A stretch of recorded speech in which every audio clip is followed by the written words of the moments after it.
A todos nos interesa lo que ocurrirá después de completar nuestra existencia terrenal, pero, de hecho, no menos misteriosa es la cuestión de qué le sucede exactamente a una persona en el momento de la muerte. ¿Qué verdades se le revelan en ese momento? ¿Qué comprende antes de exhalar el último suspiro? Al fin y al cabo, lo que experimentamos en la frontera entre la vida y la muerte también indica lo que nos ocurrirá después, cuando un moribundo está a punto de abandonar su cuerpo. Se abre ante su conciencia una puerta misteriosa, un portal a otras dimensiones. Al mirar por ella, se encuentra con perspectivas desconocidas del otro mundo. En el momento en que la realidad terrenal se desvanece ante el alma, se abren nuevos horizontes. La conciencia se libera de los grilletes del cuerpo físico y se convierte en testigo de fenómenos misteriosos que van mucho más allá de nuestra percepción ordinaria. Vea esto y descubrirá lo que vieron aquellos que consiguieron permanecer en esta etapa. Sus historias asombran a la imaginación y hacen pensar en muchas cosas. También conocerá el increíble descubrimiento del destacado científico Andrei Nestilov. Tras el final de la vida terrenal, nuestra personalidad no se destruye una vez completada esta etapa. Solo cambiamos el estado de conciencia, así lo confirman el comportamiento de las personas en el momento de su partida de la vida y, sobre todo, los relatos de quienes sobrevivieron a la muerte clínica, palabras, pensamientos abstractos y conclusiones avaladas por muchos años de actividad científica y observaciones de moribundos. Andrei Nestilov, durante muchos años, trabajó en un hospicio. Se dedicó activamente a actividades científicas y de investigación en diversas áreas de la psicología, y ganó fama mundial en este campo como destacado especialista estudiando el tema de la muerte. Al principio, no iba a prestar mucha atención a este ámbito de la psicología, y más aún, no pensaba dedicarle toda su vida. Pero tras un incidente, sobre el que es imposible escuchar sin lágrimas, su destino y su actividad científica cambiaron definitivamente. Así lo contó él mismo. Una vez, cuando aún era estudiante y acababa de empezar a comprender los fundamentos de mi profesión, tuve que trabajar como médico de guardia, como parte de mis prácticas. De alguna manera, llegué a un pabellón en el que yacía una niña pequeña, en otra ciudad. Estaba sola, porque otros niños habían sido reubicados. Le pregunté qué podía hacer por ella. Se alegró de que al menos alguien le prestara atención y me preguntó: «Tío, cuéntame un cuento». Cogí a la niña en brazos y empecé a contarle uno. Para mi horror, sentí que se iba a otro mundo. Me asusté y quise llamar a la enfermera, aunque comprendía perfectamente que ella no podía ayudar. Pero la niña volvió en sí y me pidió que continuara. Y yo le hablé de las criaturas de cuento que un día se reunirían con ella en un castillo mágico. La niña murió en mis brazos y tuve miedo de interrumpir la historia, porque no estaba seguro de que ya no pudiera oírme. Desde entonces, Andrei Nestilov cambió por completo el rumbo de su vida y empezó a estudiar activamente lo que ocurre en el momento de morir y lo que nos espera a todos tras el fin de la existencia mortal. Durante sus investigaciones, acumuló muchos casos que ayudan a verificar la existencia de vida después de la muerte. A lo largo de los años de práctica médica, se convenció de que, en el momento de abandonar la vida terrenal o durante la muerte clínica, una persona puede encontrarse en un estado especial de conciencia. En ese preciso momento, la persona no experimenta el horror de la muerte porque le llega un cierto sentimiento de continuación de la vida. Suceden cosas asombrosas que, en opinión del científico, no pueden ser una mera coincidencia. Andrei Nestilov dio varios ejemplos impresionantes que presenció personalmente. En una de las salas del hospicio donde trabajaba, había 2 moribundos. Uno de ellos ya no respondía a nada, mientras que el segundo seguía consciente. Este último, dándose cuenta de que no le quedaba mucho tiempo de vida, decidió comulgar. La petición se cumplió. Cuando el sacerdote invitado estaba a punto de marcharse, sintió de repente la mirada de alguien. El paciente que llevaba varios días inconsciente. Abrió de pronto los ojos. El hombre no podía hablar, pero parpadeaba en respuesta. El sacerdote le dio la comunión. Gnezdiov dijo: «Esto no puede ser solo una coincidencia». Una persona que había estado en coma durante mucho tiempo recobró el conocimiento exactamente cuando se estaba celebrando el sacramento. No me cabe duda de que el alma del paciente lo sintió. El hombre murió inmediatamente después de la comunión. En el momento en que su alma abandonó el cuerpo, una sola lágrima rodó por su mejilla.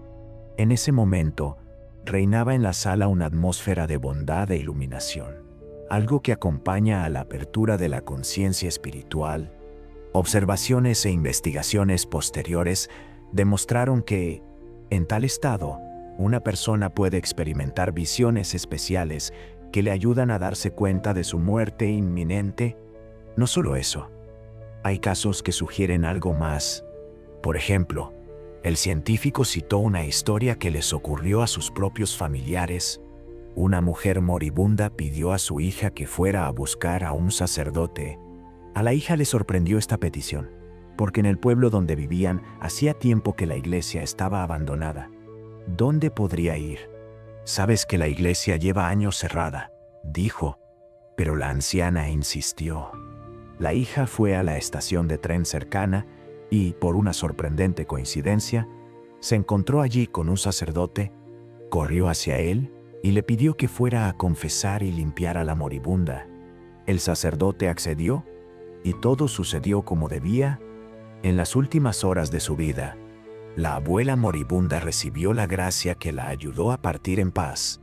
Según las observaciones de Gnezdiov, es precisamente debido a la aparición de la conciencia espiritual que muchas personas antes de morir dejan de tener miedo. El científico creía que, en esos momentos, no solo se les revela el verdadero significado de la vida terrenal, sino también la luz al final del túnel, y el valor para dar un paso más allá de la existencia visible. Una de sus pacientes admitió que no tenía miedo a la muerte. Decía: «Mi vida fue feliz. La viví enamorada de mi marido, de mi hija y de mi nieta. Aprendí todo lo que pude sobre la vida. Y ahora quiero aprenderlo todo sobre lo que hay más allá». En el último momento de la existencia mortal, la conciencia espiritual lleva a la persona a ese nivel y concentra toda su experiencia terrenal antes de seguir adelante. Quizá este sea el principal objetivo de la conciencia espiritual que surge antes de la muerte. Gnezdiov también relató los últimos momentos de la vida de otra de sus pacientes, una campesina corriente. Estaba cerca de ella cuando de repente recobró el sentido. La moribunda brillaba de alegría. Le preguntó qué había visto, y ella respondió: «Me encontré en un lugar increíble. Comprendí que estaba en Inglaterra. Llevaba un vestido de novia blanco y bajaba por una hermosa escalera dentro de una gran mansión. Todo el mundo me llamaba Margaret». Para comprobarlo, Gnezdiov le habló en inglés, palabras que, para una campesina inculta, deberían haber sonado a galimatías. Pero, para su sorpresa, la mujer respondió en un inglés impecable, como una aristócrata. Después, cerró los ojos y, con una sonrisa, se marchó a otro mundo. Analizando estos casos, Gnezdiov intentó comprender de dónde sacaban estas personas la fuerza para superar el miedo a la muerte. Llegó a la conclusión de que se trataba de la manifestación del espíritu. Estos y otros cientos de casos demuestran que, además de nuestro mundo, también existe un más allá, donde todos iremos después de la muerte. También dijo que la muerte no tiene solo un carácter negativo. Da a nuestra existencia profundidad espiritual. Por eso la gente necesita reflexionar regularmente sobre la muerte. Cuando nos olvidamos de ella, se altera el equilibrio de la justicia. Entonces, la transición a la otra vida puede ser dolorosa, porque allí tendremos que afrontar las consecuencias de todos nuestros actos. La conciencia espiritual no miente. No libera a una persona de la culpa por las atrocidades que ha cometido. No perdona la traición y la mezquindad. y no corrige sus consecuencias, es, en cierto sentido, indiferente. Solo sirve de espejo, reflejando y amplificando las cualidades interiores de una persona. Por eso un canalla y un asesino irán al infierno, y una buena persona al cielo, porque su propia conciencia espiritual se convierte en su juez supremo. No es Dios quien castiga o recompensa a una persona, sino ella misma. Como dice Gnezdilov, no hay nada personal, solo la ley física de la naturaleza. Lo semejante atrae a lo semejante y es atraído hacia donde pertenece. Un villano, tras la muerte, acaba donde reina el mal. Una buena persona, donde triunfa el bien. Andrei Gnezdilov aconsejó recordar siempre que cada uno de nosotros tiene un tiempo de vida limitado. Por tanto, debemos emplearlo sabiamente. La responsabilidad ante la vida siempre significa responsabilidad ante la muerte, pero a diferencia de la existencia terrenal, en el momento de morir no hay nada que se pueda arreglar. Por supuesto, cada persona decide por sí misma qué creer y cómo relacionarse con la muerte en general y con su propia muerte en particular, pero aún así, merece la pena escuchar las palabras de Andrei Gnezdilov, porque una persona tan seria difícilmente prestaría tanta atención a estas cuestiones si no tuvieran sentido. Vio morir a gente durante décadas y tuvo la oportunidad directa, con su ayuda, de mirar más allá del límite de la existencia terrenal y ver lo que otros científicos temen admitir. Escriba en los comentarios lo que piensa al respecto. ¿Has experimentado alguna vez la conciencia espiritual de la que hablaba el destacado científico? Y si tú también esperas que la muerte sea solo una transición de un nivel de existencia a otro, dale a me gusta a este video y suscríbete al canal. Muchas gracias por verlo. Buena suerte y bondad para todos.